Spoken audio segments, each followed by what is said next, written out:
Hello and welcome to the Redmen TV and another edition of the Extra Time Show, your favourite show. We know it. Every week we will bring you news, all the extra news about Liverpool that you might have missed on social media, how the under-23s are getting on, how the under-18s are doing, how the lads on loan are faring, and even how our transfer targets are doing. So let's begin with last night. Liverpool FC tweeting, "This was great to see last night," and that was Danny Sturridge doing his dance much better than I can. It was brilliant to see. I'm not going to cover too much of last night's game. We've got all that coverage in the other videos down this side or this side, wherever they may appear. But yeah, it was brilliant to see the Sturridge dance and all the lads on Twitter. LFC are now doing a social media roundup. Maybe they've stolen my idea. Who knows? Yeah, that was brilliant. Meanwhile, on Twitter, Liverpool legend Michael Owen, is that up for debate, had a Twitter spat with Wayne Rooney. Michael Owen said, "Come on, Redmen, a win by 2 goals and it's top of the league." With Wayne Rooney responding, "Interesting this, Michael. I thought you was a United fan." And Michael Owen getting involved there. "Naughty Wayne Rooney. Always want my old teams to win, but Liverpool are my first love. What about you? Once a blue, always a blue." Throwing a bit of shade there. That's the thing with another thing about Michael Owen. What a charismatic and energetic voice he has. If only people compared my voice to that, maybe. How does sarcasm travel on the internet? I don't know. But yeah, that's a weird thing about Michael Owen. The likes of Torres and Owen, when they kind of go to your rivals, as it were, Chelsea, United, they kind of lose the respect that they once had. Because Michael Owen, I grew up, I had Michael Owen on the back of every Liverpool shirt I owned. He was the striker that we all looked up to as kids, bagging goals away, but it kind of takes the edge off. Bit different with the Robbie Fowler situation when he went to City or Leeds, I think it was originally. But it's nice to see the players having a bit of beef there, and it's all playful, it's all banter, as Trump and Farage would call it. Locker room banter between Owen and Rooney there. Meanwhile, on Twitter, we also had Roberto Firmino. He tweeted saying, "7 years ago, my first game as a professional footballer. So much has changed, but sometimes it feels like yesterday." Where do we think Roberto Firmino will be in 7 years? Because he's kicking on at the club now. He's doing really well. He's someone that does post on Twitter and Instagram a lot, and he's clearly, like, his figure and his hair have changed quite dramatically there, and his style of play, I think it suits the English league. He's quite stocky, and that cross the other week to Mane was it inch perfect, brilliant weight to it. In 7 years' time, will we be saying Roberto Firmino has won the Balon d'Or, or has he been listed? Because Liverpool legend Jason McAteer, he tweets, "So 90 mil gets you on a Ballon d'Or nomination as well then." And this obviously in reference to Paul Pogba, who didn't do anything against Liverpool, didn't do anything against Chelsea, I think it was as well, when they got spanked there. But are there any Liverpool players who you think might be getting on the Ballon d'Or? Coutinho's always in with a shout. Firmino is another shout. Mane, is he the surprise kind of person that you'd put on there in the next season? I think a lot of this comes down to how well players do in the big competitions, Champions League and international tournaments and what have you. But you'd hope, at least, like, it's been a while since we had a player that you could even consider being named in the Ballon d'Or, and hopefully in the next few years, like, our players can push on and get international acclaim that way. Moving on to the under-23s. If you haven't checked out the video, me and Sam went down to Prenton Park to watch the mini derby. We even got a quick word with Brooks Lennon, who got on the score sheet, and I think it was Harry Wilson who took the ball down and scored again. So check that video out if you haven't seen it. Yeah, and there's also a picture here of Brooks Lennon with Thiago Alori, who looks like he's asking Brooks Lennon for, like, "I'm not a smacker, but," and he's got a hole in his top, whatever. Footballers camouflage clothes with, I don't know, that have been stitched together. But yeah, under-23s are playing well. We won Everton 2-0, and yeah, good stuff there. A lot of the young lads also getting a bit of a shout in the League Cup game, which is also nice to see, because we're following them, we're keeping up to date. We've got the inside knowledge on all the other people. That, oh, I only watched the first team, mate. We know who's coming through. We know what's going to happen. The under-18s absolutely smashed Derby 5-1. Macaulay getting on the score sheet. This lad scored 4 goals in 3 games now. Keep your eye out for him. Jan Dander, another goal, another player playing well as. Adi Kanye. I just like the fact that he's got Kanye in his name.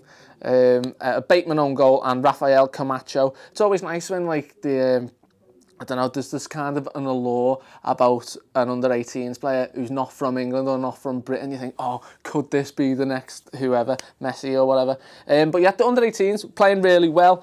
We've got 18 points after 9 games and we're 2 points off the top. So the whole of the club, really, from the first team down to the under-18s, we're all kicking on, we're all doing well. With regards to the loans, young John Flanagan, he comes on for Burnley, makes his debut, right, impact sub, they go and win the game, and I'd go as far to say is John Flanagan won that game for them, because I love John Flanagan that much.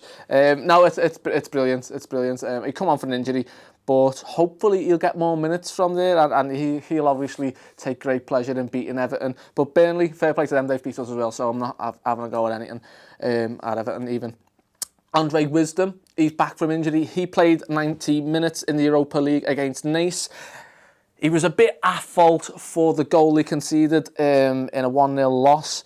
It wasn't so much his fault directly, but he does play his centre-back partner into a bit of trouble with the pass, but saying that the centre-back himself should have took it on whilst being pressed, and he gets tackled and they go on to score. So can't blame Wisdom for that fully. But yeah, it's nice to see him getting game time. He was rested in the following game. So Andre Wisdom's kicking on, Flano's making a debut. Lazar Markovic, it has been a terrible time for him, I'll be honest. He got booed and jeered in the Dortmund game. He done nothing in over an hour, went off, and he was then dropped to the bench in a 1-1 draw against Tondela, I think is how you say it. Could this spell the end for Lazar Markovic's career as like a sporting player? He could be one of them players who we look at or we mention in the pub in a few years saying, remember Lazar Markovic, that guy who we spent 20 million on? Yeah, he's a waiter now. You go, oh, wouldn't be that surprising, really. But you know what? I don't know. Good luck to him. I hope he gets out of this kind of rut that he's in. Ryan Kent played as well. He hit the bar the other week, we did mention, and he's hit the post again. He's hitting everywhere but the back of the net. He hits the post, and his team go on to score. I think it was 2-0, that one. And Taiwo Awoniyi, we've got a little picture of him here, looking like chocolate rain. Yeah, he gets his first goal. It was in a kind of controversial circumstance. He claimed the goal. He barely touched it with his foot, but he was given it in the end. And you know what? You've got to be there, and gets on the score sheet. So that's delightful for him. All the other lads, it was as you were, you know, Ward, Bogdan, Fulton, Hart, Allen, Jones. Jones and Dunn are still injured, but the other lads, they're just kicking on to doing the normal stuff. On to the transfer targets this week. I went for Jonas Hector, or Hector, just because I'm thinking James Milner, is he 30, is he 31? He's doing well at left back. I'm not knocking James Milner, he's doing really well at left back. And then to have a look at the way Moreno was like so out of position. And Moreno, I think, had a good game. But Jonas Hector, we've got a picture here with, looks like John Bishop. John Bishop, I put a bloody KFC bucket on me because my kids, they like KFC. Jonas Hector, he's with John Bishop. Well, it's not John Bishop. He was at fault for his goal. He went into a 50-50 and gets shrugged off the ball at the halfway line, gets absolutely flattened, doesn't have the pace to chase back. I think it was Wiseman or someone who crosses the ball in, and I think they went to lose that 2-1.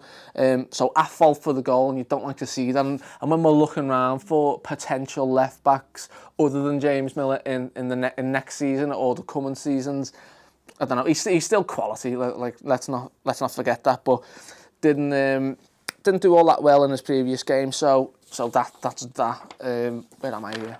Over here. So moving on to some of the best of last week's comments.